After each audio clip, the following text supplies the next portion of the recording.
Bismillahirrahmanirrahim. Assalamualaikum warahmatullahi wabarakatuh. Kembali lagi di channel PNS Belajar Coding. Setelah kita belajar mengenai HTML, saatnya kita mengenal yang namanya CSS. Kalau kita ingat kembali di pelajaran tentang roadmap untuk menjadi web programmer, browser mengenali 3 bahasa ini saja, yaitu HTML, CSS, dan juga JavaScript. Nah, HTML ini kalau kita ibaratkan sebagai rumah, dia sebagai struktur utamanya. Sedangkan CSS adalah fungsinya adalah untuk mempercantik halamannya dengan warna rumahnya jadi pink misalkan. Dikasih dekorasi, dikasih interior dan lain sebagainya, itu adalah tugas dari CSS. Sedangkan JavaScript dia berfungsi sebagai behaviornya. Misalkan kalau user menekan tombol bell rumah, maka bell mengucapkan salam misalkan. Atau misalkan ketika hari sudah gelap, maka lampu otomatis nyala misalkan. Dan lain sebagainya. Jadi HTML itu strukturnya, CSS untuk mempercantiknya, sedangkan JavaScript untuk perilakunya. Nah, CSS ini singkatan dari Cascading Style Sheet. Dia menggambarkan gaya visual atau presentasi dari konten yang sebelumnya ditulis dalam HTML. CSS ini terdiri dari selector dan juga property. Semua tag ada propertinya masing-masing. Jadi bisa jadi tag yang satu dengan yang lain propertinya bisa beda-beda. Kemudian contoh selector dan properti itu seperti apa? Misalkan ini, selector. Selector ini bisa bentuknya adalah elemen, misalkan H1, bisa juga ID-nya, bisa juga kelasnya, atau gabungan dari ketiganya. Kita akan mempelajari nanti ketika kita mempelajari CSS. Tapi untuk sementara ini kita akan memakai tag HTML. Jadi selektornya misalkan H1, P, div, heading, dan lain sebagainya. Nah, ini selektornya. Kemudian setelah selektor ada declaration block. Jadi ada kurung kurawal buka dan kurung kurawal tutup. Nah, di antara declaration block ini kita tempatkan property. Nih, property. Jadi ada selektor, selektornya yang ini, kemudian property. Propertinya yang warna merah ini nih. Color, text align, sama font size. Kemudian ada value-nya. Value-nya itu adalah isi dari propertinya. Misalkan property color. Property color ini mempunyai value white. Artinya si teks H1 ini kita akan ubah warna teksnya menjadi warna putih. Kemudian ubah juga teks lainnya jadi center. Jadi si penempatan teksnya ada di tengah-tengah halaman, di tengah-tengah orang tuanya. Kemudian font size-nya ubah jadi 15 pixel. Jadi ukuran dari H1 ini ubah jadi 15 pixel. Jadi ada selector, ada property, titik 2, ada value-nya. Coba diperhatikan di sini ada property dipisahkan oleh titik 2, bukan sama dengan ya. Jadi color-nya apa? Warnanya white. Nah, kemudian antar properti satu dengan properti yang lainnya dipisahkan oleh titik koma. Jadi dari properti ke value itu dipisahkan sama titik 2, sedangkan dari properti ke properti lain dipisahkan oleh titik koma. Jadi jangan salah. Kita akan menerapkan CSS ini di dalam proyek kita. Kita akan menggunakan internal CSS untuk membuat internal CSS. Kita tambahkan di sininya style, kemudian ditutup dengan style.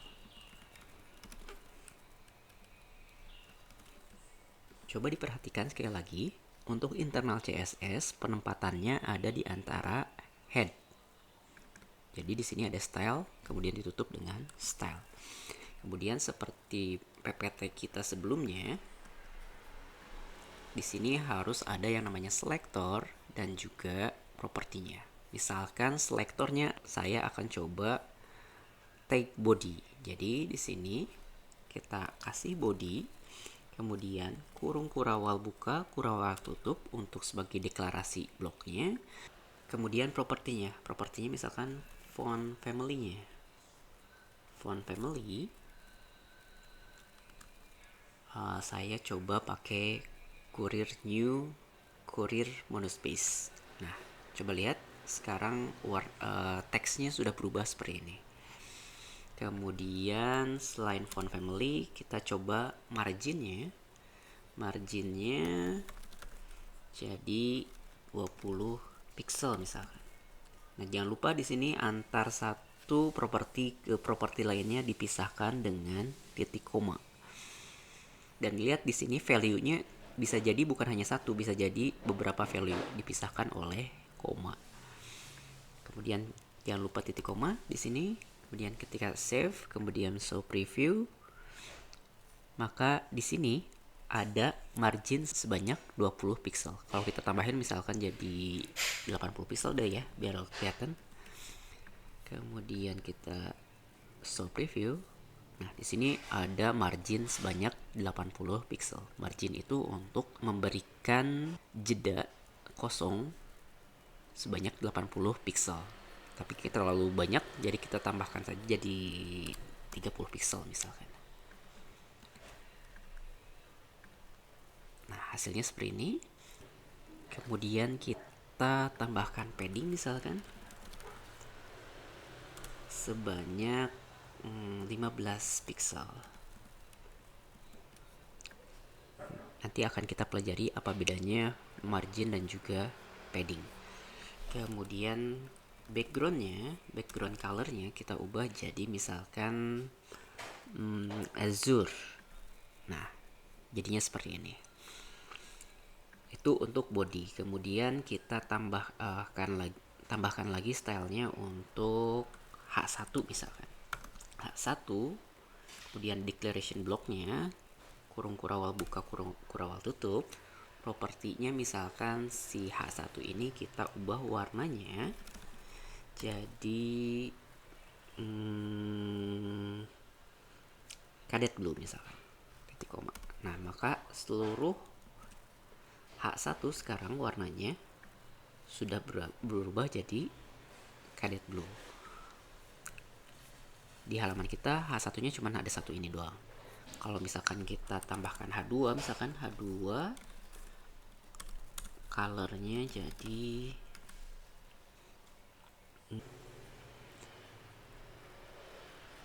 pakai yang gray. Nah, hasilnya jadi seperti itu. Kemudian untuk tabel ini misalkan kita ubah tag tabelnya. Mana tag tabel? Di sini ya. Nah, tagnya adalah tabel. Declaration blocknya, propertinya saya ubah widthnya misalkan jadi 100%.